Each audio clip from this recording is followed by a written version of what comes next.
ছোট মেয়েকে নিয়ে হঠাৎ করে হসপিটালে কেন গেলাম, আর আসলে একসাথে দুইটা বাচ্চাকে নিয়ে যে কি পরিমাণে যে টানাপোড়েনে থাকতে হয়। আসলে আমরা যারা বেবির মায়েরা আছি অনেকটা গ্যাপ দিয়ে বেবি নিচ্ছি, এটাতে খুবই প্রবলেম হয়। আমি মনে করি বেবি নেওয়ার ক্ষেত্রে কিন্তু 1 বছরের পরই কিন্তু বেবি নেওয়াটা সবচেয়ে বেশি ভালো হয়। আমার মতো এরকম ভুল কেউ করবেন না। আমি কিন্তু অনেক গ্যাপ দিয়ে বেবি নিয়েছি, তো এই জন্যে আমার বেশি সমস্যাও হচ্ছে এখন। আসসালামু আলাইকুম, hello everyone, welcome back to my another blog. সবাই কেমন আছেন আমার প্রিয় ভিউয়ার্সরা? আশা করছি সবাই সুস্থ আছেন, ভালো আছেন। আমার প্রিয় ভিউয়ার্সরা, আপনাদের সবার সুস্থতা কামনা করছি। আমার আরও একটি ব্লগ ভিডিওতে আপনাদেরকে স্বাগতম জানাচ্ছি। আর এই তো আমি কিন্তু বড় মেয়েকে স্কুল থেকে নিতে চলে আসলাম। বাসায় সব কাজ শেষ করে ছোট মেয়েকে ফ্রেশ করে তারপর বড় মেয়ের স্কুলে আসলাম। আর দেখতেই পাচ্ছেন কি পরিমাণে রোদ। এত রোদের ভিতরে হাঁটতে গেলে যে কি অবস্থা হয় এটা যে হাঁটে সেই বুঝতে পারে। তার উপরে আবার কোলে ছোট মেয়েকে নিয়ে হাঁটতেছি, তো খুবই খারাপ লাগছে। আর আমি ঘেমে ভিজে, আমার গায়ের ঘাম দিয়ে মেয়েটাও ভিজে যাচ্ছে। কিছু করার নেই, কারণ এখন এইভাবেই আমার দিন যাচ্ছে, এইভাবেই পার করতে হবে। তাই তো বড় মেয়েকে স্কুল থেকে নিয়ে এখন ছোট মেয়েকে নিয়ে তারপরে ডাক্তারের কাছে যাব। আর এদিক দিয়ে কিন্তু অনেক ঝড় বাতাস শুরু হয়ে গিয়েছে। তো কি আর করব, একবার ভাবলাম যে বাসায় চলে যাই, ডাক্তারের কাছে যাব না, কিন্তু দেখলাম যে কিছুক্ষণ পরই ঝড় বন্ধ হয়ে গিয়েছে। তো যেই বাবা সেই কাজ, রেডি হয়ে গেলাম আর রওনা করে দিলাম। এই তো চলে যাচ্ছি এখন হসপিটালে। তো আজকে ছোট মেয়ের টিকার ডেট ছিল, আর ডেট অনুযায়ী টিকাটা দিলেই আমি মনে করি সবচেয়ে ভালো হয়। সেজন্য যত যাই হোক না কেন যেতেই হবে। তো প্রথমে ভেবেছিলাম যে হয়তোবা ঝড় বৃষ্টি শুরু হয়ে যাবে, কিন্তু না, কিছুক্ষণ ঝড়ো বাতাস হলো, তারপরে ঠিক হয়ে গেল। আর এখন প্রচুর পরিমাণে কিন্তু রোদ। আমার প্রিয় ভিউয়ার্সরা, আপনারা যারা আমার সাথে আছেন, আমার ভিডিওটি যদি আপনাদের কাছে একটু হলেও ভালো লাগে তাহলে আমার ভিডিওতে একটি লাইক দিয়ে শেষ পর্যন্ত আমার সাথেই থাকবেন। এবং আমার ভিডিও দেখে আপনার কাছে যদি ভালো লাগে, আমার ব্লগ যদি আপনি প্রতিদিন দেখতে চান, লাইফস্টাইল ব্লগ, শপিং ব্লগ, ঘোরাঘুরি ব্লগ, তো তাহলে আমার চ্যানেলটি এখনই সাবস্ক্রাইব করে রাখুন। আর সাবস্ক্রাইব করে পাশের অল নোটিফিকেশনে ক্লিক করে রাখবেন, তাহলে আমি যখনই ভিডিও ছাড়বো সাথে সাথে আপনাদের কাছে পৌঁছে যাবে। আর যারা অলরেডি এই কাজটি করে ফেলেছেন তাদেরকে অসংখ্য অসংখ্য ধন্যবাদ। আর এই জায়গাটা কার কার চেনা বলেন তো? এটা তো সবারই চেনা। এটা হলো 10 নম্বর, আর আমি যাচ্ছি গিয়ে 10 নম্বর আড্ডা হসপিটালে।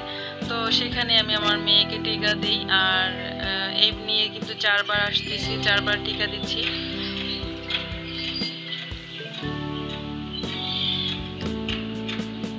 তো মা মেয়ে চলে আসলাম। আর বড় মেয়েকে স্কুল থেকে নিয়ে আর বাসায় যাইনি, ওকে নিয়েই একদম হসপিটালে চলে যাচ্ছি। কারণ এত গরমের ভিতরে আবার বাসায় গিয়ে সিঁড়ি দিয়ে উঠবো, তারপর আবার নামবো, সেই জন্য ভাবলাম যে এখান থেকে চলে যাই, আর বাসায় যাওয়ার দরকার নেই। তো 10 নম্বর আসলে আসলে ভালোই লাগে। আমি প্রায় সময়ই আসি, আমার কোনো কাজ না থাকলেও আমি আমার বড় মেয়েকে নিয়ে ঘুরতে আসি। আর এখানে আসলে কিন্তু আমার মন ভালো হয়ে যায়। আসলে আমরা মেয়েরা গিয়ে শপিং পাগল। শপিং করি বা না করি, শপিং দেখতেও কিন্তু অনেক বেশি ভালো লাগে। শপিং মলে আসলে হাঁটতেও ভালো লাগে, দেখতেও ভালো লাগে। তো ওই যে বললাম একটু যে বৃষ্টি হয়েছিল, ঝড় বৃষ্টি, তো সেই জন্য সব কিছু একদম বন্ধ করা হয়ে গেছে। এখন আবার কিছু কিছু দোকান খুলে দিচ্ছিল। তো অনেক নতুন নতুন কালেকশন আসছে, দেখলাম সামনে ঈদ। আর ঈদ উপলক্ষে কিন্তু সুন্দর সুন্দর বেবি ড্রেসগুলো এসেছে। তারপরে পাঞ্জাবি, পাজামা, তারপরে গিয়ে প্যান্ট, শার্ট, ছোট বেবিদের অনেক সুন্দর সুন্দর ড্রেস। তো আসলে সেভাবে ভিডিও করে দেখাতে পারছি না আপনাদেরকে, অন্য আরেকদিন আবার সুন্দর করে ভিডিও করে দেখাবো। তো এখানে গিয়ে বেশিরভাগ দোকানগুলি বন্ধ করে ফেলেছে, এখন আবার খুলবে কারণ রোদ উঠে গিয়েছে। আর ছোট বাবু যেহেতু কোলে, ওকে নিয়ে একটু ভিডিও করতে কষ্ট হয়ে যায়। আর সাথে আবার বড় মেয়ে আছে, আর যেহেতু স্কুল থেকে এসেছে, তো ওর স্কুল ব্যাগটা নিয়ে ও হাঁটতে খুবই কষ্ট হচ্ছিল, এই আর কি। তো আসলে আমরা মেয়েরা এরকমই। আর মেয়েরা বলতে মা, আমরা যারা মা আছি তারা কিন্তু আসলে যোদ্ধা এক প্রকারে। দেখা যায় যে বাচ্চা কাচ্চা সামলে, সংসার সামলে, সব কিছু সামলে আমরা কিন্তু নিজে ভালোই অনেক করি। তো আসলে এটা এক প্রকারে দেখা যায় যে যুদ্ধের মতোই, দেখা যায় যে সংসার করাও কিন্তু একটা যুদ্ধ আমি মনে করি। সারা দিন সব কাজ সামলে, বাচ্চাদেরকে সামলে, সব কিছু নিয়ে পেরে ওঠাই কিন্তু যোদ্ধা। তো আমরা মা নই, আমরা দেখা গিয়েছে একজন যোদ্ধা বলতেই পারি, তাই না? এই তো এদিকে কিন্তু কথা বলতে বলতে আমি কিন্তু চলে এসেছি হসপিটালের সামনে। আর এই তো এটা হচ্ছে কি 10 নম্বর আড্ডা হসপিটাল। আর আমি এখানেই সবসময় আমার মেয়েকে টিকা দিই। আর আড্ডা হসপিটালের সামনেই কিন্তু এরকম সুন্দর সুন্দর কুকারিজ আইটেমগুলো, তারপরে হচ্ছে ড্রেস আইটেম, তারপরে আছে কসমেটিক্স আইটেমগুলো, সব আইটেমগুলো এখানে পাওয়া যায়। তো এক কাজে কিন্তু দুই কাজ হয়ে যায়। যারা আসবেন এই হসপিটালে, দেখা যাবে যে আপনারা চাইলে শপিংও করে নিয়ে যেতে পারবেন। তো এখন আমি হচ্ছে গিয়ে মেয়েকে টিকা দিব। আর টিকা দিতে যতক্ষণ সময় লাগে তারপর আবার তাড়াতাড়ি বের হয়ে যাব। কিরকম যেন একটু অন্ধকার অন্ধকার হয়ে আসতেছে, না জানি আবার বৃষ্টি হয়। তো এদিকে বড় মেয়ে কিন্তু একদম অস্থির হয়ে যাচ্ছে, কারণ স্কুল থেকে ওকে নিয়ে এসেছি। একে তো প্রচুর গরম, দ্বিতীয়ত স্কুল থেকে আসার সময় আরও বেশি গরম লাগে। আর ও যেহেতু সেই ভোর 6টা থেকে দুপুর 12টা পর্যন্ত স্কুলেই থাকে, তো দেখা যায় যে ওর একটু বেশি কষ্ট হয়ে যাচ্ছিল। তো তাড়াতাড়ি করে বাসায় যাব। আর এদিকে মেয়ের কিন্তু টিকা দেওয়া শেষ, আর বৃষ্টি পড়ছিল গুড়ি গুড়ি। আর এদিকে কিন্তু অনেক গরম লাগছিল, তো একটু ঠান্ডা ঠান্ডা শরবত খেয়ে নিলাম। তারপর আমরা আবার একটা রিক্সা নিয়ে নিলাম। এখন চলে যাব বাসায়।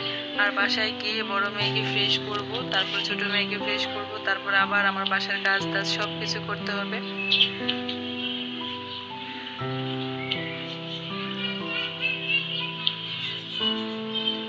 আর 10 নম্বর মানেই তো একটু জ্যাম থাকবেই, কারণ এখানে রোড সাইডে যে দোকানগুলো বসে এগুলোর জন্যই হচ্ছে বেশিরভাগ জ্যাম লেগে থাকে।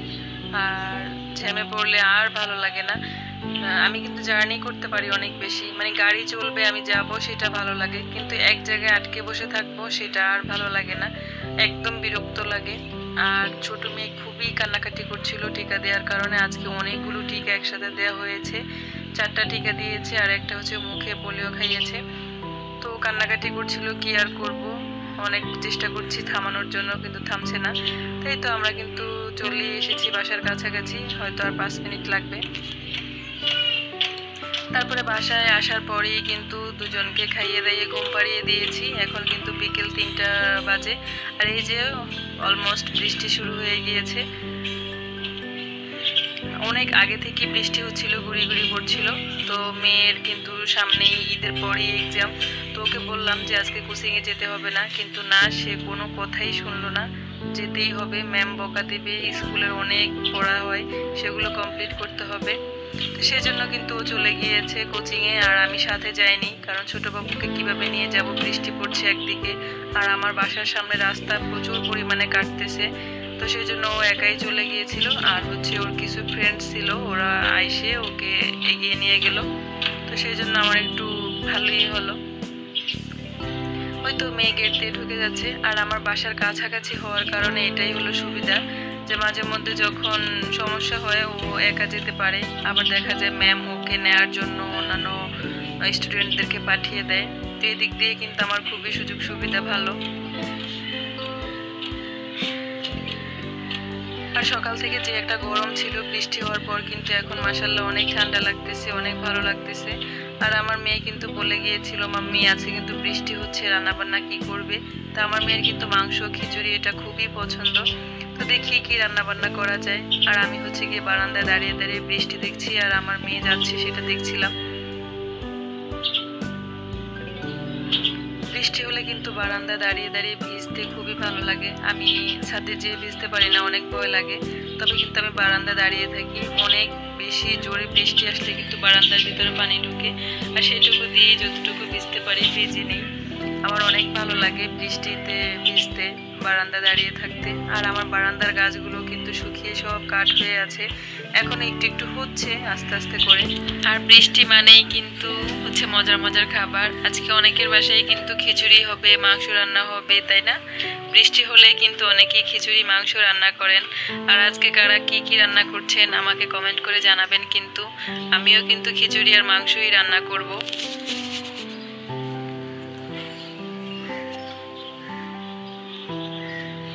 আমার প্রিয় ভিউয়ার্সরা, এতক্ষণ পর্যন্ত ধৈর্য ধরে যারা আমার সাথে ছিলেন, আমার ভিডিওটি আপনার কাছে কেমন লাগলো অবশ্যই আমাকে কমেন্ট করবেন।